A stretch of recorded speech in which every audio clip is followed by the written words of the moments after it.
Primer paso, la presentación y explicación. Se debe dar la presentación del personal para entablar una empatía con el paciente y se debe explicar cuál es el procedimiento que se le realizará para que así se sienta cómodo y también para que pueda estar descansado como es requerido en los 5 minutos.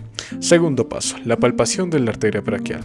Esto se debe de hacer para poder identificar posteriormente la presión arterial y también en donde se coloque el estetoscopio como referencia también.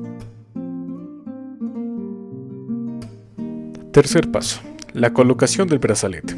Primeramente el paciente debe estar sin prendas a no ser que sea de forma delgada para que así no afecte a los valores de toma de presión.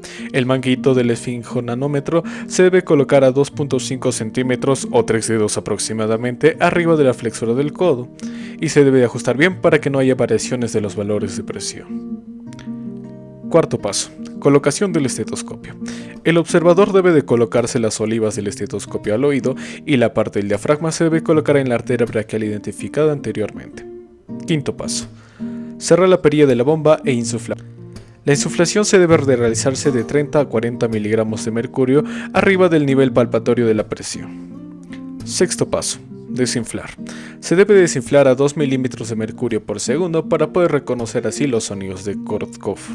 Escuchar y fijarse en los sonidos de Korsakoff para poder saber los valores de presión, que se deben saber que el primer sonido de Korsakoff presenta la presión arterial sistólica, mientras que el quinto sonido o último sonido de Korsakoff representa la presión arterial diastólica.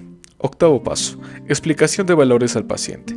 Al paciente se le debe mencionar siempre los valores que tiene de presión arterial, que en este caso marcaba una presión normal de 120 sobre 80. Si los valores resultan normales o muy elevados, consultar al paciente si ha hecho esfuerzo físico, ha consumido café, cafeína gaseosa o algunas sustancias estimulantes. Si no fueran estos hechos, se pueden tomar otra muestra de presión después de 5 minutos aproximadamente. Noveno paso. Anotar fecha, hora y valores de presión arterial del paciente. Al hacer esto queda en registro sus valores de presión para próximas tomas de presión. El paciente puede retirarse sin ningún inconveniente. Y recuerda siempre que el paciente debe sentirse cómodo durante todo el procedimiento.